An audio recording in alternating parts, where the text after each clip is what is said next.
यही पॉलिसी दिलवाले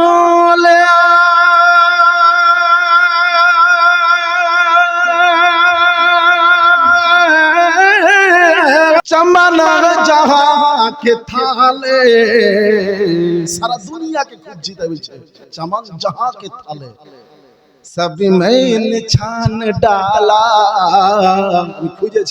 सब मैंने छान डाला तेरा पाया खान पाया वही सबसे अफजलाया वही सबसे अफजलाया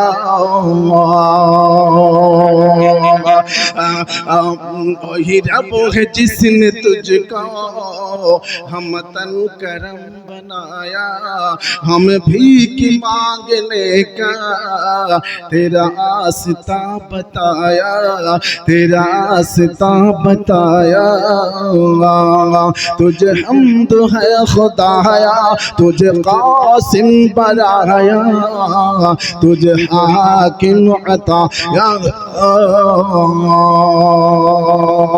আসুন বুজুর্গ দোস্তরা আমার নবী মুহাম্মদ আরবি মুহাম্মদ সাল্লাল্লাহু এবার চাচার কাছে বাবা ধীরে ধীরে বড় হতে আরম্ভ করলেন দেশের মানুষের কাছে বাবা খ্যাতনামা অর্জন করে নিলেন দেশের মানুষের কাছে নবীজির ইজ্জত বাড়ছে কমছে না বেড়ে যাচ্ছে সবাই নবীকে ইজ্জত করতে আরম্ভ করেছেন বাবা গো এই অবস্থাতে বুজুর্গ দোস্তরা ভাই দাদা আবু তালেব দেখলেন এতদিন বাড়িতে বসে আছি আর বসে কাম চলবে না আইয়াল তার বড় বাবা একবার বছরে বাবা এক থেকে দুইবার ব্যবসা বাণিজ্য করতেন আর সারা বছর বাড়িতে বসে বসে খেতেন নিয়াত করলেন ব্যবসায় যেতে হবে বাণিজ্যতে যেতে হবে 12 বছর কোর্স করে চলেছি আমার নবী মুস্তাফা সাল্লাল্লাহু বাবার সাথে করে আবলা ওই মুলকে সবের দিকে ব্যবসায়ী যাবে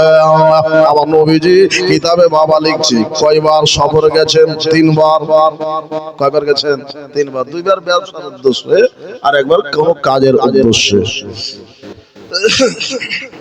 तीर मर्तबा नबी আমার মুলকে শাম গিয়েছেন মুলকে শামের ব্যবসায় আবু তালেব নিয়ে যাচ্ছেন নবীকে তৈয়ার করে নিয়েছেন দেশের মানুষের কথা হবে হবে না যে ইয়াতিম ছেলেটাকে সাথে করে ব্যবসায় নিয়ে যাচ্ছে বাপ থাকলে হয়তো নিয়ে যেত না বলবে বলার কথা যে বলছে বলুন উনি ওনার কাজ করেছেন আর ওরা ওদের কাজ করেছে কিন্তু আগা পিছা ভেবে দেখেন যে নবীকে বাবাকে কথা দিয়েছে যে নবীর হেফাজত ভালো করে করতে ছেলেকে যদি থিয়া চলে যায় কেউ যদি মারে তো হেফাজত করবে কি করে পারবে কি পারবে না এইদিকে কেউ নজর দেয়নি তো দেশের কিছু মানুষ হচ্ছে দেখো ছেলেটা গোরা গোরা এত সুন্দর ছেলে এই ছেলেটাকে ব্যবসা বাণিজ্যতে নিয়ে যেতে চাইছে ছেলেটার হাল কি করবে এখন থেকে ইনকাম পয়সার জন্য টাকার জন্য কামে লাগিয়ে দিয়েছে বাবা ও মা বোনেরা নবীর পড়া দরকার হয়নি পাঠশালায় নবীকে পাঠাতে হয়নি পাঠায়নি কেউ বলে উনি কেউ যে নবীকে পড়তে হবে কারণ নবীর কাছে যে কথাই নিয়ে যেত ওই কথার উত্তর নবী দিত যেরকম সুবহানাল্লাহ হাজারো মানুষকে নবী পড়িয়ে দিয়েছে এই জন্য নবীর লাকাব ছিল উম্মি পরে আসবে বেরাদার মুসলিম আল্লাহ আল্লাহ এবার আবু তালিব বাবা আমার নবীকে সাথে করে বাবার সঙ্গে করি উটের উপর বসায় বন্ধু বান্ধবের সাথে ব্যবসা বাণিজ্যতে নিয়ে যাইতেছি এই বেরাদার মুসলিম মুলকে শামের সফরে চলছি ও বাবা জীবন মুলকে শামের সফরে বসরার বাজার ঢোকার পূর্বে বেরাদার মুসলিম ওইখানে একটা গির্জা ঘর রয়েছে একটা খানকা রয়েছে ওই খানকার উপর সামনে করতে বাবা চলে যাইবে এখন অবস্থায় বাবা ওই খানকার উপরে খানকার ভিতরে একটা বাবা আল্লাহ ওয়ালা বান্দা বসে দেখতো ওই আল্লাহ ওয়ালা বান্দা নজর করতো বাবা কি তাওরাত জবর পড়নে वाला ব্যক্তি বাবা সব সময় বাবা নজর রাখতো এটা নজর রাখতো এই জামানাতে নবীর আগমন ঘটবে আর এই জায়গা দিয়ে একদিন নবী মুলকে শামে যাবে। জোরে কোন সুবহানাল্লাহ। সুবহানাল্লাহ। তার উপর দিয়ে মুলকে শামে যাবে। ওই আলেমের ওই পাদ্রীর নজর কিন্তু পড়ে গেল, ওই আলামতটা দেখতে পেলেন। কি আলামত ছিল? কি বাবা গো, একটা জামাত, একটা কাফেলার গোত্র উট পালক নিয়ে চলে আসছি, আর একটা মেয়ে এক যেন ছ্যাঁ করছে আর চলে আসতেছে। একটা জায়গাতে তারা যখন বসে গেল, ওইখানেও বাবা মেঘের ছায়াটা যেন দাঁড়িয়ে গেল, মেঘের ছায়াটা দাঁড়িয়ে গেল। পাদ্রী ভাবলো যেখানে যেই হোক একজন আল্লাহওয়ালা আছে, আখিরি নবী আছে, যেরকম সুবহানাল্লাহ। তাদেরকে ইনভাইট করলো, ডাকা হলো। সর্দার কে আছেন এদিকে আসছেন, ডাকা হলো। সর্দারের সাথে কিছু মানুষ হলো, ছায়াটা ওখানে আছে, যাও সবাইকে দাওয়াত দাও, সবাইকে দাওয়াত দাও। হলো তো দাওয়াত দিল, মেঘের ছায়া কিন্তু ওখানে আছে, সবাই দাওয়াত খেতে এলো। আমার নবী বসেছিল। ওই ছেলেটা কে?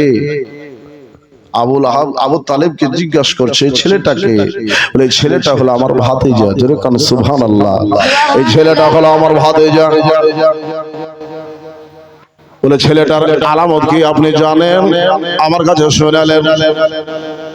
যেই ছেলেটাকে আপনি মুলকে শামের সফরে নিয়ে এসেছেন হুজুর, আপনাকে খানার দাওয়াত এই জন্য দিয়েছি, আপনার পড়োশিকে খানার দাওয়াত এই জন্য দিয়েছি, আপনার সফরের এই সফরকারীদের দাওয়াত এই জন্য দিয়েছি, ওই ছেলেটার কারণে দাওয়াত আপনাদের খাওয়াইছি।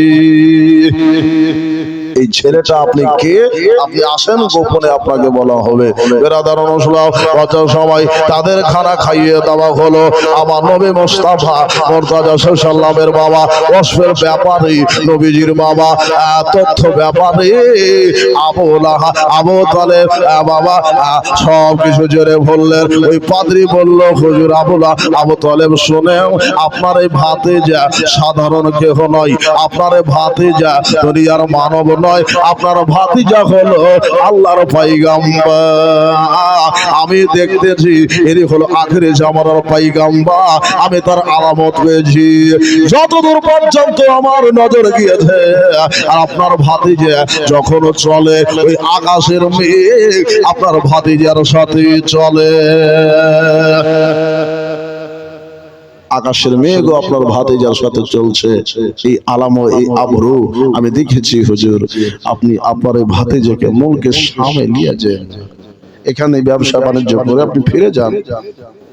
মুলকে শামের বর্ডার বসরার বাজার, এই বছরার বাজারে হুজুর আপনি কিনা বেচা করে এইখান থেকে আপনি বিদায় নিয়ে চলে। আমার নবী সম্বন্ধে বাবা জানকারি হয়ে গেল। বাবা বুঝে ফেললেন যে আর নবীকে আগে নিয়ে যেতে পারবো, যাব না। বাবা এই জন্য নিয়ে গেলেন না, হয়তো ওইখানে বাবা নবীর হেফাজত করতে পারবে কি পারবে না, এই জন্য বাবা আবু তালেব বাবা ওইখানে ব্যবসা বাণিজ্য শুরু করে দিলে। আর বাবা ওই পাদ্রী আমার নবী মুস্তাফার কাছে বাবা কিছু জিনিস বাবা জেনে নিলে। বলে হুজুর আপনার সফর এই, আপনার হিজরত হবে মদিনা। জোরে কোন সুবহানাল্লাহ। সবাই একই কথাই বলেছে, হিজরত হবে মদিনা, এই জন্য হবে মদিনা। মক্কার মানুষ আপনার ভালো চাইবে না। যতক্ষণ ভালো আপনি ততক্ষণ ভালো থাকবেন, যতক্ষণ আপনি আপনার কাম শুরু না করবেন। কাম শুরু হবে আপনার বিপক্ষে মানুষ দাঁড়িয়ে যাবে। বেরাদার সুবহানাল্লাহ, আপনার বিপক্ষে দাঁড়িয়ে যাবে হুজুর।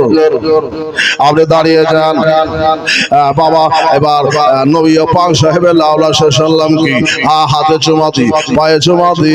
বেরাদার নসলা নবীজি বাবা একটু আদর যত্ন করে নিয়া বলো, এতদিন যদি আল্লাহ বাঁচিয়ে রাখে আর আপনার কালমা যদি পড়ার তৌফিক দেয়, আমি ঈমান আনবো। আর যদি না তাই এখান থেকে বিশ্বাস স্থাপন করে নিলেন। বাবা নিজের মনের যে তৃপ্তি ছিল বাবা রাহেব সেটা পূর্ণ করে নিলেন, আলেম সেটা পূর্ণ করে নিলেন। পূর্ণ যখন হয়ে গেল, খাদ্য পূর্ণ হয়ে গেলে বাবা আর কোনো দিকে তাকার দরকার নাই, নিঃশ্বাসের বিষয় নাই। পাদ্রী বাবা থেকে গেল, বলকে শাম থেকে ব্যবসা বাণিজ্য করে আবু তালেব বাবা দ্বিগুণা অন্য বছর থেকে এই বছর বেশি নাফা করলো। যেরকম সুবহানাল্লাহ। যত সাথীরা গিয়েছিল বাবা তারাও নাফা কামিয়ে নিল। নাফা কামাইয়া আবু তালেব বাবা সঙ্গের সাথীদের নিয়ে বাবা আবার বাপাসি করলেন, বাড়ি গেলেন, গৃহে গেলেন বেরাদার মুসলিম। যাই হোক ভাই দাদা বুজুর্গ দোস্তরা, রাত্রি আপনার 12:30 বুজুর্গ দোস্ত। আর 2-4টা মিনিট যদি বলেন তো বলবো, না তো এখানেই মওকুফ করব।